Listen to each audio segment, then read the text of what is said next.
নমস্কার বন্ধুরা, কেমন আছেন? দমজুরটাকে দমজুর করে দিয়েছে, সরি তার জন্য। দেখুন, সবাই যাচ্ছি টোটো করে একটু জেবি মার্কেট। কেন যাচ্ছি? একটু শপিং করার আছে হালকা ফুলকা, কিন্তু হালকা ফুলকা হয় না, অনেকটা ভারী শপিং হয়ে গেছে।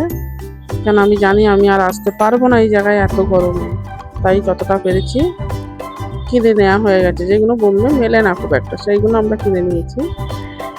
আর এখানে যাচ্ছি সব আনন্দ করতে করতে, বাচ্চারা সব মজা করতে করতে যাচ্ছে, আমরাও যাচ্ছি টোটোতে হাওয়া খেতে খেতে। কিন্তু একটা জিনিস খুব খারাপ, মাকড়দার রাস্তা খুব খারাপ, খুব মানে খুব খারাপ। এত লাফাচ্ছে টোটো, ধারণার বাইরে।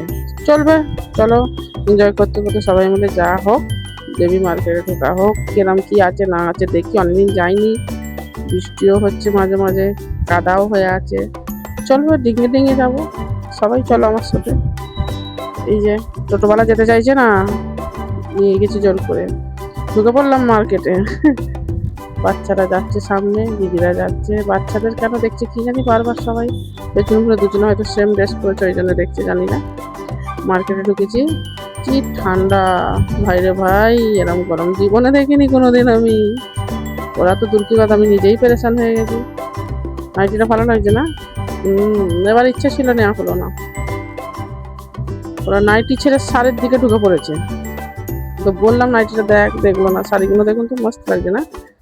কত কম দাম শাড়িগুলো, 300-400 টাকা করে শাড়ি মিলছে। শাড়ি নেওয়া হয়ে গেছে আমাদের মোটামুটি। পাঞ্জাবির দোকানে চলে এসেছি, পাঞ্জাবিও নিতে আছে কিছু, তাই জন্য পাঞ্জাবিগুলো খুব ভালো লেগেছে, কালেকশান ভালো। কেউ চাইলে অঙ্কুরহাটি গিয়ে নিতে পারেন, দামও মোটামুটি কম আছে। পাঞ্জাবি সব শপিং করে এত গরম থাকা যাচ্ছে না। লাস্ট পর্যন্ত আমি বলছি ভাই বাড়ি আমার আর ভালো লাগছে না। আসার পথে বাচ্চাদের একটু ফুচকা খাইয়ে নিয়ে ঘরে চলে এলাম। অনেকদিন পরে ব্লগটা ছাড়ছি, সরি। দেখার জন্য ধন্যবাদ, দেখতে থাকুন।